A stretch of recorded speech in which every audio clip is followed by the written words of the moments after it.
우리나라 반도체 시장이 조금 더 강하긴 한 것 같아요. 미국 쪽보다는. 엔비디아 쪽보다는 다른 진영으로 조금씩 확산되는 분위기가 이어짐에 따라서 분위기가 우리 시장에서 좀 전파된 것 같고요. 네. 최근 AI 시장의 확대에 따라서 수요에 따라서 오히려 일반 서버 쪽도 수요가 큰 폭으로 늘어날 수 있다라는 기대감이죠. 이번 최근 한 달 동안은 삼성전자 밸류체인도 강세를 보여주고 있기 때문에 내가 삼성 이제 반도체를 이제라도 사야 되나? 라고 하시는 분도 충분히 공략할 수 있는 종목이 있어 보인다.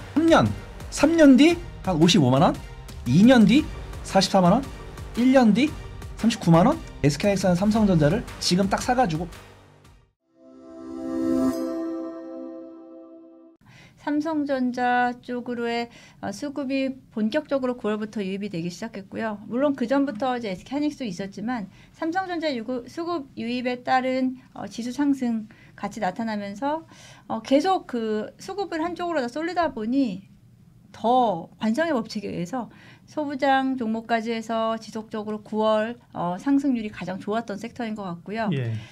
지금 기존에는 뭐 최근 한 1년 동안에는 HBM 진영 관련된 종목들 그렇죠. 중심으로 하고 반도체 레거시 종목들은 상당히 어려운 겨울을 보내고 있었습니다만 최근에는 트랜스포스에서도 이 SSD 가격 전망 전반적으로 그뿐만 아니고 SSD뿐만 아니고요.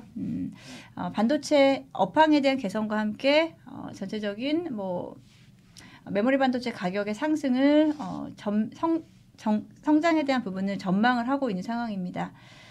구체적으로 이야기를 해보면은 4분기 올해 4분기 가격 전망치는 기존 대비해서 5에서 10% 정도 성장할 것으로 보여지고 있고요. 내년도 상반기까지도 이에 대한 성장세가 이어질 것으로 보여지고 있습니다. 주가가 바닥을 치고 반등하기 시작한 시점은요. 이재용 회장의 사법 리스크 해제된 시점입니다. 예. 제 말은 이제 같은 언론사에서도 네. 기자가 다를 수 있고 통이 다를 수 있다. 예, 그리고 그죠? 이제 각각의 의견이 다를 수 있고 뷰가 그러니까. 다를 수 있으니까. 네. 근데 삼성전자 분명히 안 좋았던 건 맞죠. 그건 팩트였었는데 제가 말씀드린 시점부터 물론 그 사법 리스크가 해소된다고 해서 좋아졌다, 업황이 좋아졌다라고 얘기할 수는 없지만 삼성전자를 조금은 여유폭을 갖고 볼 수 있었던 네. 것 같습니다. 네. 거기에다가 이제 HBM 시장에 그 상대적인 열의에 있었던 삼성전자가 HBM 시장이 오히려 그 기존 독점 체제에서 조금은 더 뭐 마찬가지죠. 그 AI 반도체 쪽도 마찬가지죠. 미국 시장에서도 엔비디아 쪽보다는 다른 진영으로 조금씩 확산되는 분위기가 이어짐에 따라서 오히려 그에 대한 그 뭐 수혜라고 하기는 어렵고 분위기가 우리 시장에서 좀 전파된 것 같고요. 네. 지금은 반도체를 이야기할 때 HBM 쪽만 부각시키지 않고 있죠. 네. 말씀드린 대로 기존 레거시 반도체 쪽에 네, 반도체 쪽도 이야기를 하고 있고요. 앞서 말씀드린 것처럼 올해 한 4분기부터는 이에 대한 전망치 자체를 전반적으로 높이고 있는 상황이고요. 기존의 이제 메모리 가격은 계속 이제 하향 곡선을 좀 걸어가고 있다가 최근 AI 시장의 확대에 따라서 수요에 따라서 오히려 일반 서버 쪽도 수요가 큰 폭으로 늘어날 수 있다라는 기대감이죠. 당연하겠죠. 네. HBM 쪽만 강할 수는 없고 자연스럽게 그에 따르는 그 디바이스 쪽 모든 디바이스 쪽이 전반적으로 다 이에 대한 그 반영을 시켜야 되기 때문에 일반 서버형 수요도 급격하게 증가하는 추세다라고 볼 수 있겠고요. 여기서 이제 AI 쪽 기존의 이제 AI 하드웨어 쪽에서 소프트웨어 쪽으로도 최근에는 그 기업들의 흐름이 옮겨갔죠. 최근 미국장에서는 오라클이라든지 소프트웨어 업체들도 다시 좀 주목을 받고, 근데 그 이야기는 계속 있었어요. 이제 AI 쪽이 하드웨어 쪽에서 소프트웨어로 넘어가야 되고 결국은 온디바이스 쪽까지도 이야기했는데 아직까지 온디바이스 쪽은 그렇게까지 강하게 모멘텀은 강하지 않습니다만 결국은 가야 될 길을 조금 오래 걸렸다라고 생각할 수도 있습니다. 그래서 AI에 대한 본격화 추세에 따라서 기존 HBM뿐 아니고 그에 따른 레거시 전반적인 반도체 업황 자체는 좋아질 수 있는 구간이다. 참 마이크론의 실적 발표는 일단 시장에서는 이미 뭐 긍정적으로 평가를 하고 있고요. 업황 자체도 어느 좋긴 합니다만 실적에 대한 가이던스가 지금 계속 상향시킬 수 있다라는 기대감을 좀 가지고 있기 때문에 마이크론 네. 실적 좋다라는 것을 가정하고 지금 우리나라 반도체 업종들도 선반영되고 있는 저는 구간이다라고 좀 생각하고요. 지난주에 있었던 FOMC가 시장에선 변곡점이 될 것이다라고 사람 일부 이제 약간의 부정론을 가지고 있는 쪽에서는 여기서 한번 조정이 세게 올 것이다라고. 조정의 변곡점. 그렇죠. 조정의 변곡점 한 번 될 수 있다. 차익 실현 매물이 충분히 나올 수 있는 구간이다라고 했는데 그에 대한 부분을 바로 뭐 그냥 그런 의견들을 바로 눌러버리는 추가적인 상승이 네. 나오면서. 우리나라 반도체 시장이 조금 더 강하긴 한 것 같아요. 미국 쪽보다는. 근데 미국 네. 쪽도 말씀드렸듯이 기존의 이제 빅테크들, M7 종목들보다는 오히려 그 변방에 있었던 종목들이 추가적으로 상승 추세를 이어가면서 지수가 그 지수 상승을 조금 더 뒷받침할 네. 수 있었다라고 보고 있습니다. 이에 대한 기대감과 실망감은 주가에 이미 다 반영이 됐던 것 같습니다. 그렇죠. 네, HBM3가 통과했다 안 하고가 지금 중요한 건 아닌 것 같고요. 통과를 못했으면 좀 문제가 될 수 있는데 통과했다라는 게 이제 보도화되고 있기 때문에 거기서 이제 뭐 어차피 HBM3의 가격은 가격 경쟁력이라는 수익성 면에서는 다소 떨어질 수밖에 없는데 네. 일단은 그 본 진영에 좀 들어갔다라는 부분에서는 뭐 그냥 다행이다 정도인 것 같고요. 저는 삼성전자 뭐 HBM3E 뭐 통과 소식과의 별개의 문제로 지금은 수급인 것 같다라는 생각이 듭니다. 그렇죠. 네, 네. 지금은 수급의 힘으로 지금 시장이 상당히 강한 유동성 장세 흐름을 나타내는데 그 유동성이 조금 막혀 있는 한쪽으로 쏠림이 좀 강한 시장이다라고 보고요. 삼성전자가 또 그렇게까지 급격하게 이렇게 오를 만큼의 또 호재는 없었어요. 네. 네. 이제 이건 결과론인 것 같습니다. 결과를 보니 수급이 결국은 끌어올렸다라고 보고 있습니다. 그리고, 이미 네. 싼 기간은 지나갔고요. 네. 정말 이제 개인 투자자분들이 삼성전자 때문에 많이들 이제 상담을 주세요. 어떻게 해요? 7만 원대, 8만 원대 직전부터 연락이 오기 시작한 것 같아요. 네. 기운을 갖고 있는 거 이제 본전됐는데 팔아도 되냐라고 하시는 분들 많았고요. 실제로 이제 9월 들어서 외국인들의 매수세가 거의 한 10거래 연속 들어왔을 때 개인 투자자들은 계속 팔기 시작했어요. 한 7만 7천 원대부터 팔기 시작했던 것 같습니다. 예. 그럼 여기서 일부 파신 물량이 꽤 있겠죠. 비중을 줄이는 부분이겠죠. 다 파신 분들은 별로 없을 거고요. 그러면 지금 따라 살 가격대는 지금 아니에요? 사실은 그렇죠. 지금 가지고 계신 분들이 일부 차익 실현하면서 다음 추세를 좀 기다리는 저는 정도다라고 좀 보고 있어요. 또 가면 어떡해? 계속 가면 어떡해? 네. 난감해하시는 표정으로 그걸 왜 나한테 물어보세요 이런 표정인데. 근데 지금 만약에 지금 네. 여기서 10% 오르면 이제 9만 원이 그렇죠. 넘는 네, 가격대예요. 지금 삼성전자가 한 10% 정도 오른다라고 하면 지수가 한 대략 한 2, 3% 정도 오를 수 있지 않을까요? 이 비중 생각보다 좀 쉽게 왔는데요. 그러니까요, 네. 근데 7만 원대에서 8만 원대 가기에는 조금 좀 시간이 좀 걸리긴 했습니다. 네. 그리고 앞으로 일주일 후면은 또 이제 긴 연휴를 앞두고 있기 맞아요. 때문에 네. 예, 그에 대한 부담감은 분명히 있습니다. 예. 네. 그래서 지금은 보유하고 계신 분들이 비중을 조절할 것인가에 대한 고민한 단계가 아닌가 현실적으로 그렇게 말씀드리고 싶습니다. 네.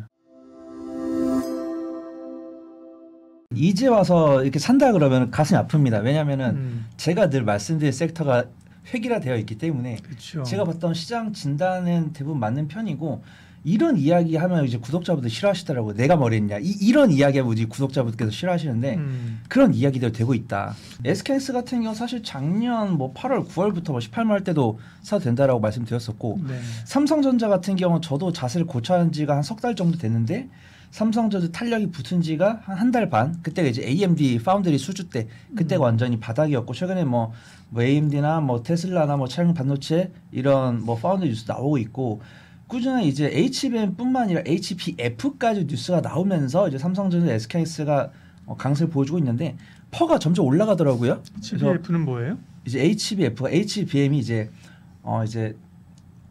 낸드 플래시를 쌓은 거라고 한다면 이제 바꿨죠. D램을 쌓은 걸 HBF로 한 다음에 이제 낸드 플래시를 쌓은 거를 HBF라고 하고 있고 저 역시도 개념을 얼마 전에 본 적이 있는데 까먹고 있다가 오랜만에 다시 부각된 뉴스입니다. 뉴스가 나왔더라고요. 엔비디아 입장에서 이제 보통 엔비디아가 직접적으로 얘기 안 했는데 이제 글로벌 리서치들이 분명히 엔비디아는 이 SK하이닉스로 받는 HBM 조금 가격상으로 부담이 될 거다 이런 이야기도 했었고 저도 이런 이야기가 있더라고요.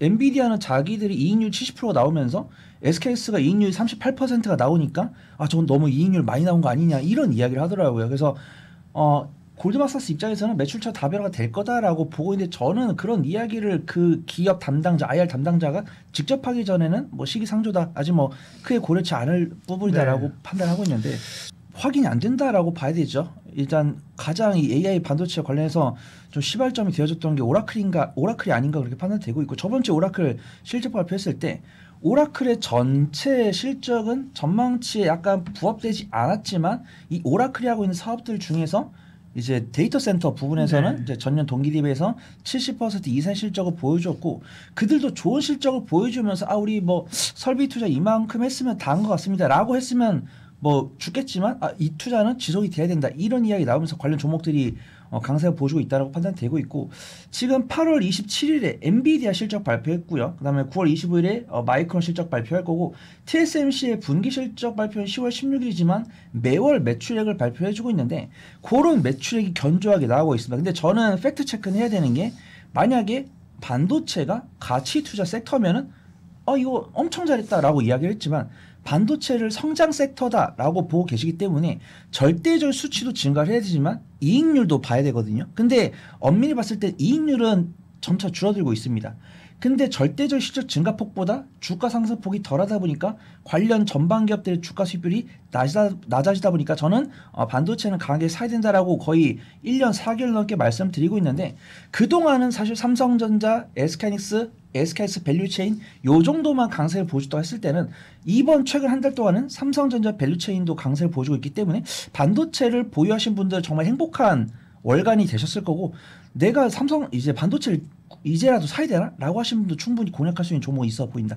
반도체를 저 역시도 성장 섹터로 보고 있는데 우리가 보통 성장 섹터라고 했을 때 용인할 수 있는 주가 수익별 보통 우리가 선례로 봤을 때 뭐 로봇이라든가 뭐 AI 소프트웨어라든가 뭐 2차 전지 이런 것들을 봤을 때는 주가 수익별 100이 우습잖아요. 근데 반도체 같은 경우는 엔비디아도 51 그다음에 불과 2년 전, 1년 반에서 2년 전 처음 실적이 오랜만에 나왔을 때는 주가 수익률이 180, 190 넘어갔었고 그다음에 뭐 마이크론 같은 경우도 26, 그다음 TSMC 같은 경우도 21, 삼성전자 같은 경우도 10, 12 정도였는데 16 정도 됐고 SK하이닉스도 두세 달 전에는 4.5였는데 주가 워낙 올라가다 보니까 6.5까지 주가 수익이 올라간 상황이에요. 그러면 우리가 아직 실적 확인 못한 로봇이나 AI 소프트웨어 이런 섹터들은 주가 수익이 200이 넘어가는데 이렇게 실적이 잘 나고 있는 SK하이닉스가 주가 수익비 6.5인 게 비싼 것이냐? 이런 것에 대해서는 뭐 저는 아니다라고 판단하고 있는데 근데 우리가 통상적으로 시가총액 규모나 이런 거 봤을 때 많이 무거운 종목인데 이런 종목들이 이런 뉴스 나왔을 때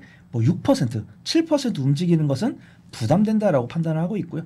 저 역시도 만약에 삼성전자랑 SK하이닉스를 사도 됩니까? 라고 물어보셨을 때 오늘 지금 당장 내가 사려는 비중을 다 사세요 라고 말씀드리기 어려울 겁니다. 왜냐하면 워낙 유명한 종목이다 보니까 제가 자리 떠나고 일주일 동안 뭐 13% 이상 밀려가지고 내가 평가 소식으로 전환되면 분명히 제 영상에 악플이 달릴 테니까 저는 삼성전자 SK하이닉스를 사시라고 6개월 전부터 9개월 전부터 말씀드렸는데 사신 분들은 뭐 15에서 20% 이상 수익 중이실 거고 만약 못 사신 분들도 지금 사셔도 되는데 지금 사실 거면 일주일 동안 거의 10에서 15% 넘게 올라온 종목들이니까 분할 매수하시는 게 좋을 것 같고 첫 번째 차익 실현은 아마 10월 8일 정도 삼성전자 실적 발표할 때 그때가 이제 차익 실현 나올 테니까 내가 이 편집본을 보고 사겠다라고 하신 분들은 내가 살려고 했던 비중의 한 3분의 2 정도 반도체니까 3분의 2까지 제가 좀 많이 드립니다. 3분의 2까지 매수한 다음에 삼성전자 실적 발표가 10월 8일 전후니까 그때 이후로 외국인과 기관이 매도한다고 했을 때 같이 줄였다가 실적 발표 지나고 나서 가이던스 확인하고 다시 살 수 있다. 팔아서 나눌 것 같습니다. 굳이 뭐 내가 추석을 좀 뜻깊게 보내고 싶다라고 하시면 3분의 1 정도?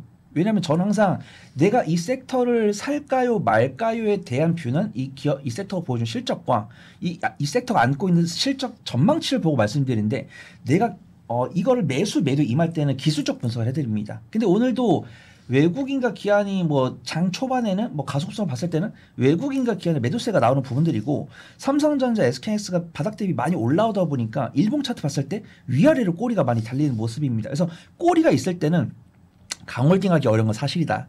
근데 오늘 이제 정산 수급이 외국인과 기관이 매수일지 매도일지 100% 맞춘 사람 없잖아요. 항상 분봉을 보든 일봉을 보든 정산 수급을 보든 결정을 해야 되는데 외국인과 기관이 뉴스 나왔을 때 이게 매도 시그널인가 매도하다가도 다른 외국인과 기관 입장에서는 아직도 저점인가 보다 하고 사는 모습을 보여주고 있으니까 내가 굳이 돈이 많이 필요하다라고 하신 분들은 비중 조절 가능하시되 비중 조절을 하고 해서 막 내가 뭐 한 50주, 60주 갖고 있는데 뭐 3, 40주 한 번에 매도를 하기보다는 뭐 하루에 5주 정도 팔아보고 다음날 또 4주 팔아보고 외국인과 기관이 살 때는 불타기란 용어가 적합치 않지만 내가 10줄 팔았으면은 3주는 다시 살 수 있는 그런 좋은 장세 같다. 그걸 좀 판단해 보도록 하겠습니다. 1년 6개월 넘게 주구장창 SK하이닉스를 부르다가 삼성전자를 부르기 시작한 지는 한 4개월 정도 넘은 것 같은데 네. 그렇다고 해서 삼성전자가 SK하이닉스를 이긴 적은 없는 것 같습니다. 왜냐하면 저 역시도 수익률로 단기적인 변동성을 선호를 하지만 단기적인 변동성을 선호할 섹터가 있고 안정성을 기해야 되는 섹터가 있다고 판단되고 있는데 저는 이 반도체 HBM 같은 경우 실적을 좀 봐야 된다라고 판단하고 있고 이런 게 참 저 최근에 좀 많이 심란하거든요. 왜냐하면 조회수는 한 70% 정도 나온다고 치면은 악플이 너무 없더라고요. 그래가지고 제가 악플 나올 수 있는 발언을 좀 해보자고 한다면 악플이 없는데 그럼 좋아야지 뭐 심란해요. 근데 또 이게 악플보다 무서운 게 무관심이라고. 그래서 뭐냐면 네. 보통 우리가 적정 주가라고 했을 때 보통 적정 주가를 계산하는 법 중에 보통 피어 그룹 대비 비교를 하잖아요. 예. 그래서 제가 한 10년 동안 주식시장에 있으면서 오. 전방 기업 퍼보다 이제 부품단들은 퍼가 한 60% 70% 되더라고요. 그러니까 네. 뭐 조선도 이제 조선주가 있고 기자재가 있고 반도체도 반도체 있고 소부장 있고 자동차도 자동차가 있고 자동차 이제 부품주들이 있는데 보통 이제 뭐 자동차 같은 경우는 뭐 현대차랑 기아가 뭐 6, 7 정도, 자동차 부품주가 3, 4. 그다음에 조선 같은 경우도 조선 완성 조선들이 뭐 35, 40. 그럼 조선 기자재들이 뭐 25, 20. 그래서 제가 통계를 봤을 때 보통 부품주들이 전방 기업들 대비해서 퍼가 한 70% 정도 되더라고요. 그래서 만약에 엔비디아가 51, 그다음에 마이크론이 26, TSMC가 21이면 삼성전자랑 SK하이닉스는 한 15까지 갈 수 있지 않을까. 그래서 지금 삼성전자 같은 경우는 12개월 선행포가 12, 14 정도 되니까 아마 적정 주가는 8만 원에서 8만 5천 정도. 그다음 SK하이닉스 같은 경우는 SK하이닉스는 지금 33만 원인데 12개월 선행포가 7 정도 되니까 그러니까 거의 더블이네. 거의 55만 60만 원까지 볼 수 아니 있다. 15배 줄 수 있다며. 15배 주면 더블이잖아. 지금. 그렇습니다. 예? 그래서 지금 리포트들도 이제 증권사 리포트 39만 원 나오고 있는데 저는 만약에 골드만삭스가 내년 2025년 엔비디아의 이 HBM 밸류 체인이 틀렸다. 근데 사실은 그 반도체 겨울이 오고 있다라고 글로벌 리서치 2번 정도 2023년 연말, 2024년 연말만 되면 이렇게 찾아오는 분들이 보기 좋게 틀렸기 때문에 저는 이번에도 틀린다라고 가정을 하고 만약에 전방 기업에다가 60% 70% 퍼를 줘서 SK하이닉스 합당 퍼가 뭐 15 정도 된다고 했을 때는 현재 주가에 뭐 2배나 2.5배 줄 수 있다라고 판단하고 있는데 네. 그러면 이제 악플이 엄청 달릴 건데 3년 뒤 한 55만 원, 2년 뒤 44만 원, 1년 뒤 39만 원. 근데 SK하이닉스는 삼성전자를 지금 딱 사가지고 묻어두지 마시고 매달 한국증권 TV에서 제가 반도체 관련, SK하이닉스 관련 브리핑을 드릴 거니까 영악하게 사고팔고 계속해서 우리의 주머니를 두둑하게 하자. 그게 제 핵심입니다.